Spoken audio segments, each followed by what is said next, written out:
So for those of you who know me, you know that I can go 78 RPM. So if you need me to slow down, I'll slow down. But I'm really looking for, you know, when you do these things with Xplor, you need to, as a vendor, respect the process and be educational, and we do very much respect the process. On the other hand, there's no rules that Skip has that says we can't gather information from our customers to help us make a better offering. So in this case, that's what we're doing. So self-serving, getting definitions from you, because we all in the industry have different definitions of what we believe the CCM space is, right? It's an overused term. And if you looked at what Matt presented, interestingly, you know, there are big challenges to do all of the things that he has in those slides and do the customer journey. So I'm kind of going to position a little bit what some of the industry analysts think of the CCM space. And I'm going to challenge you to provide feedback and input as how you look at it. So basically, you know, client communications are basically your appointment with your customer, we used to say back in the Moore days. So just by way of background, I was in insurance, had the pleasure of working for Hank Greenberg at AIG, if anybody of you know who he is. And I tell people that Hank is the person that taught me how to swear, because every time I swore, I got a raise. So it was like a conditioned response. I was like Pavlov's dog, swear, raise, okay. So then went on to work in the industry more Wallace, Donnelly, and now very happy to be with Taylor Corporation, with NEPS as part of that organization. So a deep background in this space. I like to tell everybody that, you know, with age comes knowledge. So definitely a lot of smart things going to come out of my mouth, I hope. So from a CCM perspective, we can make any definition we become comfortable with, right? But I really think in Matt's presentation, he hit the nail on the head. It's basically all of the aspects, both digitally and analog, that we communicate with our customers and how we engage and how do we get there.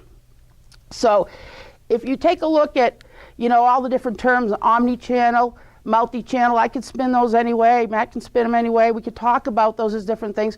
And all of the different pieces we know that make up CCM, one of the biggest things that is a pet peeve of mine is the comfort zone that some of the industry analysts, present company excluded, because I'm going to have them talk, Warren and Matt, have positioned CCM in the industry. If they put it where they're comfortable. And in particular, I'll start out by picking on Gartner. Wait, let me go back for a second.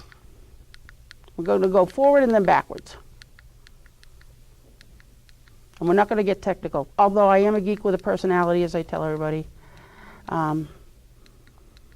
Okay, Gartner. I'm not going to read these slides to you. I'm going to provide them. How many people have looked at the Gartner quadrants around CCM? What do you see in that quadrant? What's on that quadrant? It's composition technology, right? If I skip over to what their slide is, take a look at the providers of this, right? It's basically GMC, which is now Quadient. 3 companies came together to make 4 Quadient.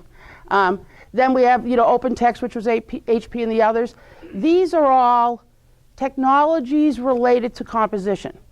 How many here believe that with just a composition tool, you can create a full service CCM offering? Okay, no one, right? So that's one of the dilemmas that we have, and Sarah has been very involved in talking with the analysts as well to try to get them to understand that, you know, when customers go to talk to them about this space, we do them a disservice if the only thing we said is here's a tool and go have a nice time, right? Because that's not it. So when you think of CCM, do you think of, we have vendors here from Solimar and Crawford and Compart and others. I like to call those print transformation tools. Because sometimes in CCM we get legacy challenges that we have to deal with until we can re-platform them to something else.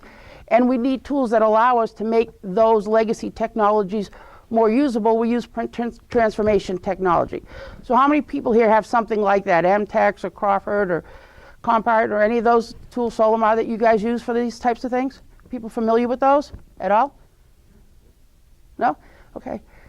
Well, I want to talk about that a little bit when I go back to the workflows, because basically it'd be a perfect world if we could do everything that was on Matt's slide today for customers, right?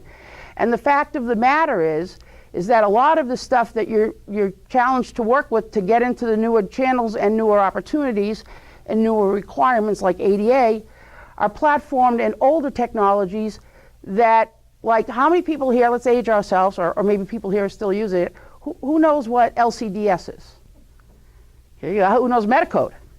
Right, so when we had Metacode, did we have PDFs even?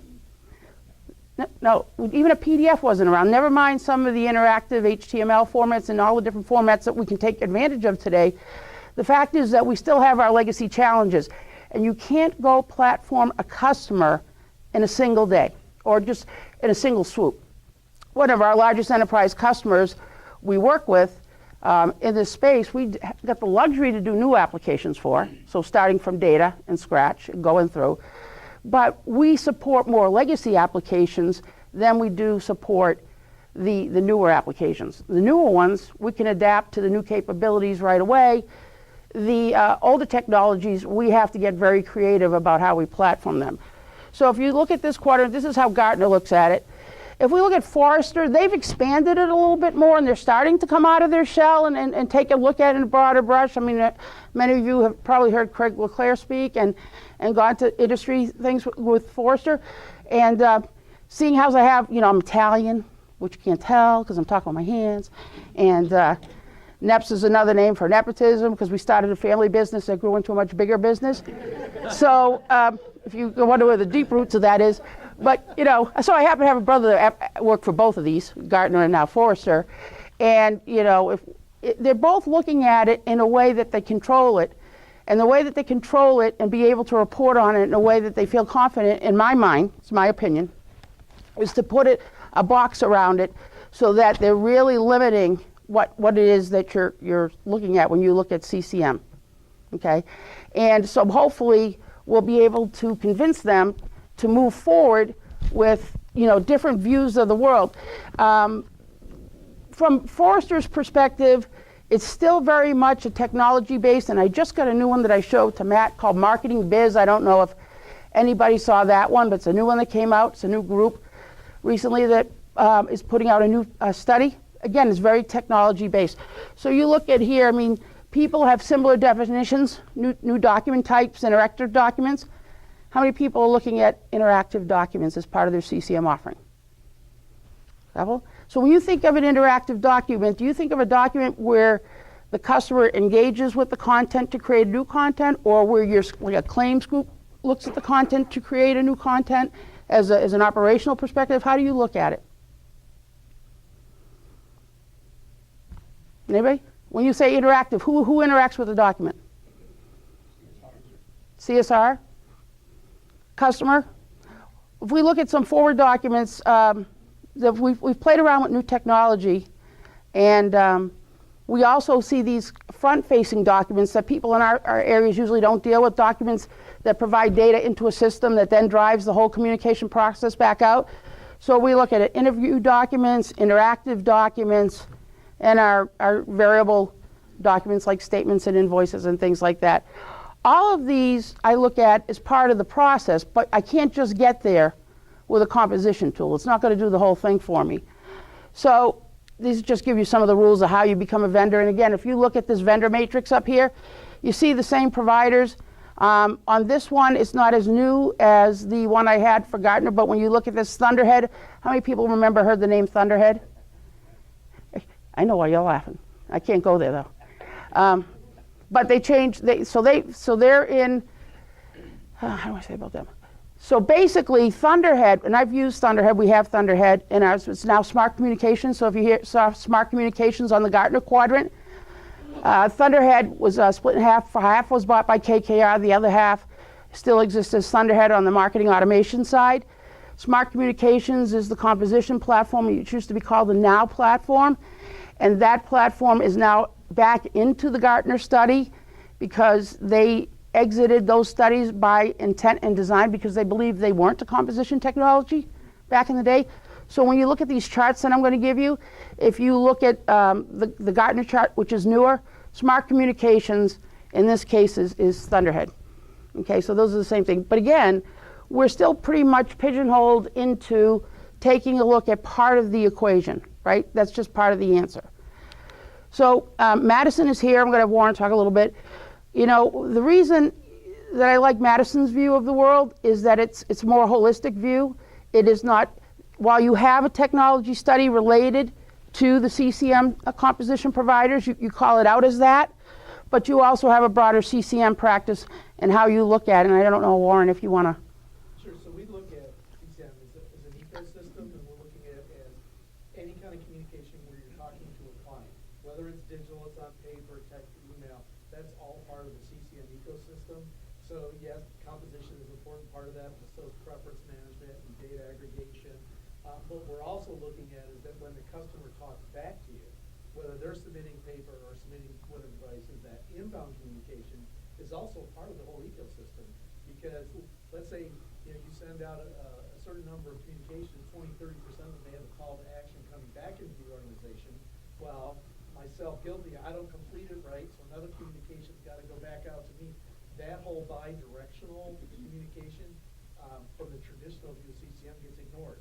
But yet, it doesn't take advantage of all the synergies. So we really look at it as an ecosystem that has a lot of players that provide tools and components, and some are trying to provide that whole depth and breadth, but it's simply not just a point solution.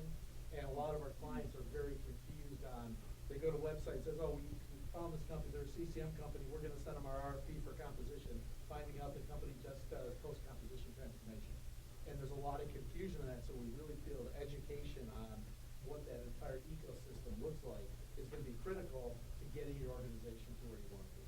Yes, absolutely true. That's why. So just so you know, it's not advertorials, okay? It's just opinions and just how we look at it. We're agnostic. Everything that we look at from a technology perspective and a print service provider perspective, and also from an industry analyst perspective. But the fact of the matter is, Madison Advisors has taken a broader brush at this and how they look at it. You'll see some evolving studies come out. And then I want to talk, I'm from Boston, so I can say it. I was happy to get Matt here because I've known him for a while, even though he's a baby, and he's wicked smart, as we say in Boston.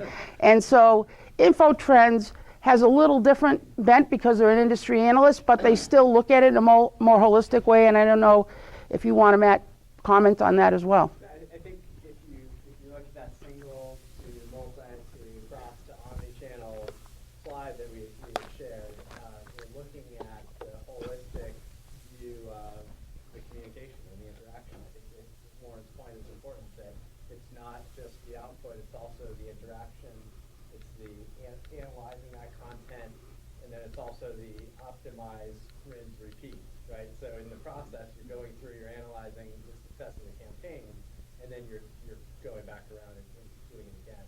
I would say one other thing from our perspective is CCM is often tied just to transactional. We view it as transactional marketing communications because increasingly you're seeing those blending and coming together. Right. Anybody have any comments on that related to their experience in this space? Is there anybody that disagrees and looks at it more as just a technology related to the process? Because to me, CCM is the most important part of it. It's all process driven. It's critical communications. It's secure communications. It's now targeted and very personalized marketing communications. It's tied to marketing automation technologies. And there's a lot of things that we need to take advantage of for our internal customers as well as for our external customers to help them to take advantage of these things to be able to get results, ROIs, opportunities, those types of things. So I just wanted to point out to you a couple of these before I went back and talked about the process. So one of the things that we did when we left and we did our management buyout, sorry I'm making you dizzy because I'm making me dizzy, was we looked at, when we were part of the Donnelly organization, there's two parts of an equation to a customer. The best part of the equation is keep the customer happy, keep the customer, right? It's what I believe in. A contract doesn't keep a customer. What keeps a customer is providing quality service to a customer and providing them the best solutions and not holding them hostage and doing all of those things and not necessarily having your asset base drive your decisions. So in a large print management operation, when you're engaging and you're bringing a lot of work to a single vendor or to multi-vendors, typically for somebody to exit a large scale contract in this space is 1 year. of the onboarding of the revenue from the customer. Is typically cost 1 year to say, I'm going to cut ties with this vendor. They're not doing it for me, so I need to go out. So keeping the customer sticky is part of the equation, but keeping them sticky because you're providing them service and you're providing them with access to their content and things like that, that's the way you do it. Keeping them sticky because they're hostage because they want to do cost avoidance is not an answer. So to be honest with you, back in 2002, but on paper 2004, that's why we executed our MBO, because we said, hey, wouldn't it be cool if we went out with a model to help our customers and did everything we do for them, make sure that they maintain ownership of their content, that they have flexibility in how they can leverage their content, and not have any assets to drive decisions. So what I just want to share with you, not an advertorial, but just an idea on a process is, so how do you do that? How do you put together the piece parts to make a services offering for the customer? What do you need to take a look at from a technology perspective? And so thinking about this, and we're taking a look at, the flow. From a transactional perspective, it's data in, right? Data can be, I'll look at it, you guys, can be CSV sheets, right? Can be mainframe feeds, still get COBOL copybooks, still get fixed width, fixed length, all of the above. And on a good day, we might get XML. And it's not single feeds being able to come in either. It's taking multiple feeds of different data sources and being able to normalize those feeds into a standard format and data dictionary that you can use across all communications to kind of limit the inflexibility of the data, if you will, to make the data more useful, right? To be able to take that data on behalf of your customers and be able to platform it for your customers and be able to then make it available to multiple composition technologies, right? Because not all are created equal. Some, like XMPie, for example, are better at, direct mail and marketing campaigns than others, like an OpenText Extreme or like a GMC. And some of them are starting to cross over. And some of the talks with customers are, what's your investment in? Like, what do you guys use primarily on your side when you do it yourself, You couldn't tell you? Not a geek. Anybody else? Can anybody tell me some of the technologies they use? Fred, I know what you use. You use Extreme as one of them. Anybody, you GMC, which we have, Extreme, GMC. These are all good tools, but the fact is, the old story, hammer, nail, and, in the case of only having one technology, try to do things, square peg, round hole, whatever. I'll start to use some of your take something out of your playbook.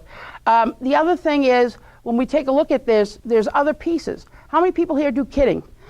They have physical components along with a customer communication, whether it be a postcard, whether it be a benefits book, whether it be a prospectus, whatever. So part of the customer communications process, I would argue, is also to have warehouse management, right? So how are you going to create a piece that primarily is all digital but needs these other two physical components and not understand what your quantities at hand are so that you can fulfill that communication to your customers, right? So I would argue that the CCM process also includes workflows around WMS, OMS, right? Being able to take pieces in from order systems to drive the whole process. And then surrounding that, you basically then have the other layers, being able to have output modules, right? Many, many different output modules to drive a unique process. So we look at distribution. We look at things like accounting. I mean, accounting is very important. How many records did I get into the system? How many statements did I get out of the system? Am I missing anything? How many files do I want to ingest into my archive? Whether your archive is, EMC or FileNet or on-demand or whatever, or homegrown or SSE, basically you need to have a process that's going to come out of composition, do the accounting, understand the channels that you're driving to, make sure that all those channels are fulfilled, let you know if they're not, and then drive through. And all of this doesn't come through just a single process. So the other big piece that we're looking at, and I mentioned with Matt, is, we did make some, we are looking at something like an inlet, okay? And it's not the technology of an inlet, it's what it does. Matt brought up the fact that people like to manage their communications where they want to manage them. When inlets started out, how many people remember Dropbox or Volley? Anybody remember those? Matt has a great presentation on that too. Huh? Zoombox. Zoombox, yeah. How many people remember them? How many are left, Matt? Doxa. What's one? Doxa. Doxit. You want to say what the failure was? Because you're dead set on. He also has a great presentation on digital mail and the reason why it failed. Yeah, the reason why it failed is well, the reason why it has failed so far, not done with it yet, is connecting getting to critical mass on either side. Enough businesses willing to throw their content in one place and enough consumers in a centralized destination for it to be worth it for the business to do it. Correct. Because the whole thought process when those guys first came out was the one-to-one correlation between the physical address and the digital address. And everybody had different providers, so nobody was going to get momentum on owning the physical and the digital together. So the reason that the change to inlet is interesting to us and other technologies like it is because it now then is an intermediary, it's a gateway to allow you to integrate to the customer's channel of choice. So a preference now isn't just, hey, I want to get my piece of this correspondence and I want to get it digitally. It's I want to get it digitally and I want to get it digitally through my Dropbox, through my Evernote, through my Amazon, through whatever. And so what this technology does and why we're looking at it as a good example is it allows the customer to opt into the channel and allows them to natively set up their communication onto the CCM platform directly into that channel. So if you pick digital and you pick Evernote, the first time you go in, it's going to authenticate you and set up that preference and all your security requirements to Evernote. And then when the communication comes through, it's going to go digital and Evernote delivery. So in a way, to Matt's point about the banking mailbox, it's the same thing. So if you're taking a look at that type of delivery, I would say to take a look at, the inlet capabilities and others to leverage being able to drive to it. So like, have people heard of Pony Express? You know what that is? I know you do. Yeah. Pony Express is Google Mail. So a lot of people look and integrate to Pony Express, but it's only one of those channels that you could opt into, right, as far as digital delivery locations. So that again is why we look at that. So when I just wanted to, I know I talk fast and I'm all over and I'm sorry because I'm trying to make up some lost time. I just want to kind of finish up going through that last slide that I should have started with. Sorry guys, this one. Take a look at CCM. And these are some of the components. I didn't put them all up there, but basically preference management, obviously composition. To me, composition's in the middle, but it's one step along the way. Print transformation. Print transformation allows you to leverage legacy applications until they're converted, like I said, and it also allows you to add value to them, allows you to extract information from them so that you can use that information to report on them. Digital delivery, inventory control, postal.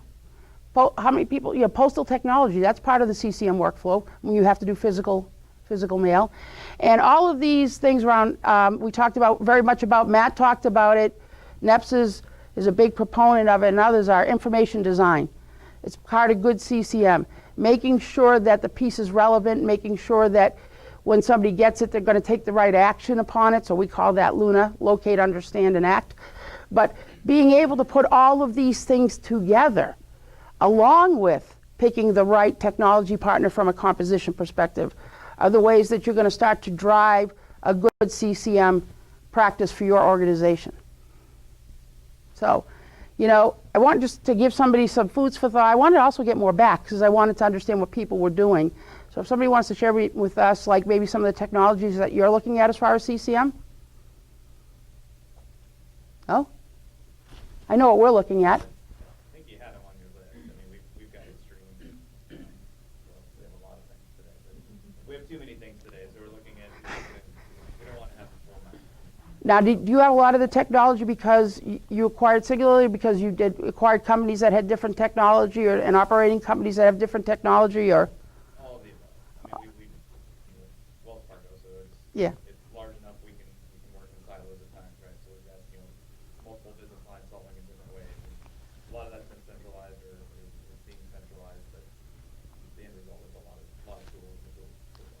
It's trying to pick the best ones for the site, because we're working with a lot of customers that have. How many people here know what DocuMerge is? Now I'll date myself again. How many people here still have it? Right. So we have a lot of customers. We have one customer that half of their They created a great new insurance product, and it's a multi-line product, and it's a high-end product, and it has, it's just like Geico, but it's not them when you combine it, and Progressive when you combine the different parts. One part still goes through DocuMerge, and another part goes through Extreme, and they bring that together to make a single policy, which I won't name, to present out to the customers. And do you think it's consistent in the look and feel? It's not, right? Because they're both doing very different things. And DocuMerge, I bought DocuMerge in 1980, I'm not going to tell you. And it was really cool, and it did its thing. And that's a good example of a technology you can't kill, right? Because it's around, it just works, it's easy to maintain, and people have it. So you're right, being able to look at the right tools. And what I would tell you about the tools is to stay on top of them, but not just by going through the Gartners, try them yourself. So Extreme has some new announcements with their product in 16.3, which will have collaborative authoring, right? We talked about having your compliance group work on it. Well, the way we found the best way to skin that cat is putting a tool in the hands of compliance where they can create the content themselves in a non-technical environment and then send it over to the other environment. So then they're part of the process, right? And so there are tools. Extreme, the new version, I haven't tried it yet. We're getting it. That's where Smart Communications was a good tool. We have that in several customers' hands, and it's allowing non-technical users to do the content editing and things like that. So I just wanted to give you kind of Denise's 78 RPM on how you can look at CCM, but don't be pigeonholed into just looking at that single point of the process. It's called the composition technology, because there's so many more aspects to it that you need to get your hands around and understand how they integrate together to make an end-to-end workflow to deliver on the promise that Matt showed us.